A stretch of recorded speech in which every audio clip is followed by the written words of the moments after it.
Isang matagumpay na outreach program naman para sa mga PNP personnel at kanilang pamilya ang inihandog ng Police Regional Office Mimaropa sa Multipurpose Covered Court, Municipal Plaza, Barangay Zone 3, Pinamalayan, Oriental, Mindoro.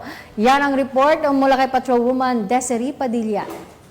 Matagumpay na outreach program para sa mga PNP personnel at kanilang pamilya ang hinandog ng Mimaropa sa pamumuno ni Police Brigadier General Rogel L. Quesada, Regional Director ng Police Regional Office Mimaropa na ginanap sa Multipurpose Covered Court, Municipal Plaza, Barangay Zone 3, Pinamalayan, Oriental, Mindoro, nito lamang ika-11 ng Hunyo, taong kasalukuyan.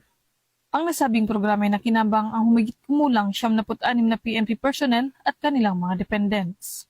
Ito ay sa katuparan sa pamamagitan ng suporta at pakikipagtulungan ng Regional Medical and Dental Unit 4B, Officers Ladies Club Mimaropa Chapter, Oriental Mindoro Police Provincial Office at Provincial Community Affairs and Development Unit.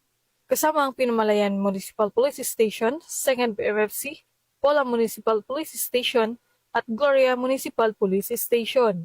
Dumalo rin upang ipakita ang kanilang suporta sa inisyatibong ito sina Honorable Aristeo Ebaldos Jr., Municipal Mayor ng Pinamalayan, Honorable Rodolfo M. Magsino, Municipal Vice Mayor, at Pastor Bernabe Armino Jr., Kasimbayanan Advisor.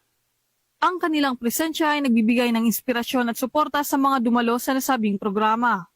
Kabilang sa mga tampok na aktibidad ng programa ang pamamahagi ng mga school supplies at gamot, pagtanggal at paglilinis ng ngipin, pati na rin ang mga medical at dental consultations.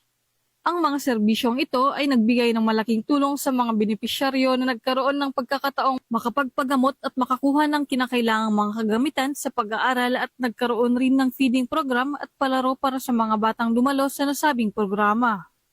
Ang layunin ng programa ay magbigay ng serbisyong medical at dental pati na rin ng mga kinakailangang kagamitan sa pag-aaral para sa mga PNP personnel at kanilang mga pamilya.